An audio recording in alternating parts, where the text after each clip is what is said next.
We clean up and we stand up.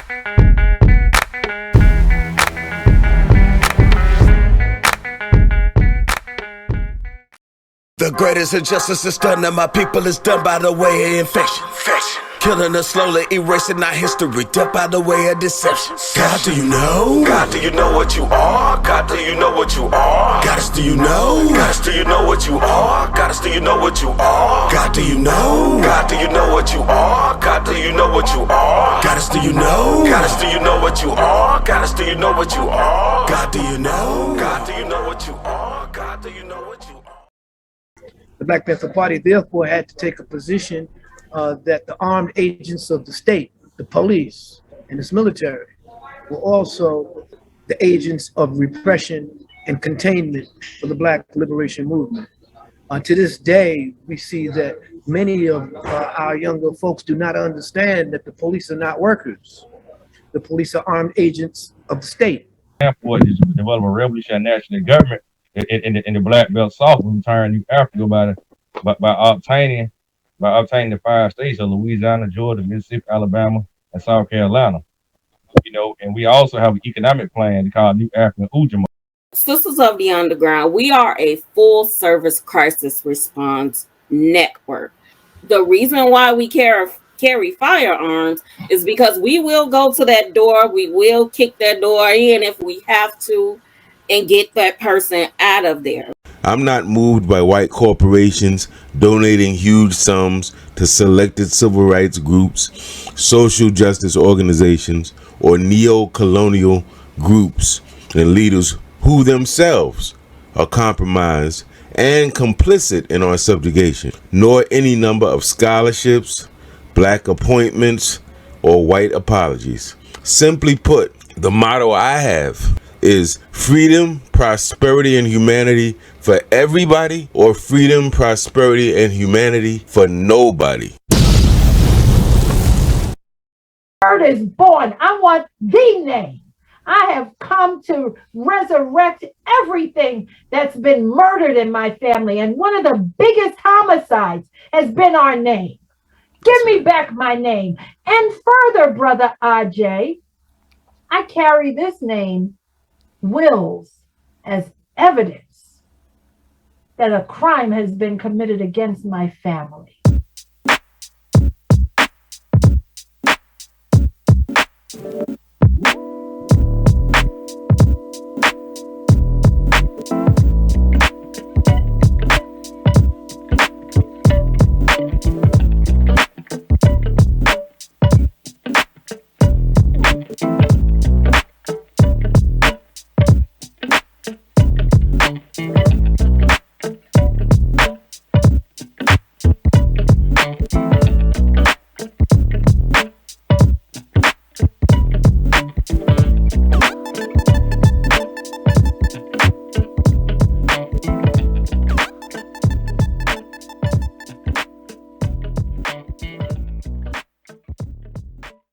So my brother, it's a lot that black nationalism has to mature on. It's a lot of growing up that black power has to do.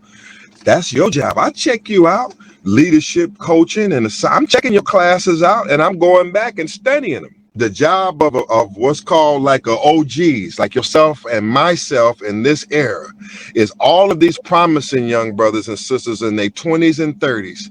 Let's help them not waste their time. Let's help put all that energy into some real measurable results. When we talk about Africana studies, what many of you call Black history, we're talking about the study of the history, the culture, and the politics of African people, not just in continental Africa, not just in the United States of America, but all across the African diaspora, right? Wherever Africans live and exist, regardless of land, label, or language. When we look at the conditions, assuming that we're Pan-African, assuming they're Pan-African nationalists, we have to look at the world globally as African men, as black men, however you want to phrase that. And that being the case, then the definition of manhood is a functional one. In a sense, you could say it is a fluid one. It is one that's based upon evidence, because we are people of evidence. So if it's based upon evidence, then the definition of manhood or your ability to claim manhood rests in the work that you are doing and have done. Even if you look at what it is to even that term American, for a Black person to embrace that, America is built upon the death, domination, and destruction of first the indigenous groups that were on this land, and then the kidnapping of millions of us from the motherland. So to in any way, words are powerful. You know, the African concept of nomo, the power of the spoken word, we have to be very mindful of what we speak. So to call yourself an American, you are expressing an allegiance to a country that not only in the past, but to this day is continuing to enslave your people. We've been piecemealing our freedom. In 1865, we just wanted the physical chains to come off. In 1965, we just asked for just let us eat in a restaurant. Just give us that little bit of freedom. When the fact of the matter was the highest aspiration is control. We control our lives, we control our politics, we control the areas in which we live. We control our own economy. We have an economy that could be resurrected. The goal was not to be validated by white America. The goal should have been to be self-sufficient. We're all in the same boat, and we all are going to catch the same hell from the same man.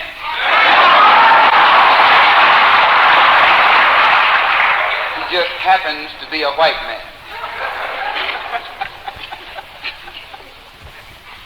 All of us have suffered here in this country political oppression at the hands of the white man, economic exploitation at the hands of the white man, and social degradation at the hands of the white man. Now, in speaking like this doesn't mean that we're anti-white, but it does mean we're anti-exploitation, we're anti-degradation, we're anti-oppression. And if the white man doesn't want us to be anti-him, let him stop oppressing and exploiting and degrading.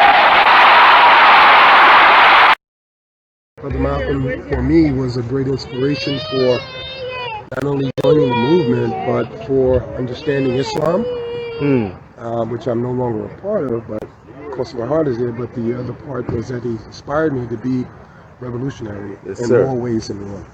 Brother Malcolm gave us the blueprint for liberation.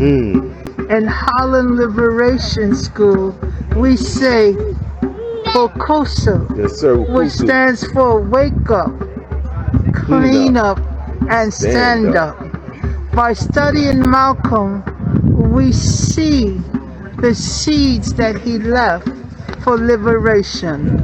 And he told us that the future is for those who prepare for it. He was the embodiment of passion, pride, and poise. He inspires us to continue to push through whatever the difficulties are we face as a Black man, woman, or child in a country that hates us. He taught us to love ourselves. Malcolm loved us, and he taught us that we could clean up and stand up. He also told us that land was the basis of independence. So free the land, because as long as we have land, we can have shelter, we can have food, we can have community. Thank you, brother.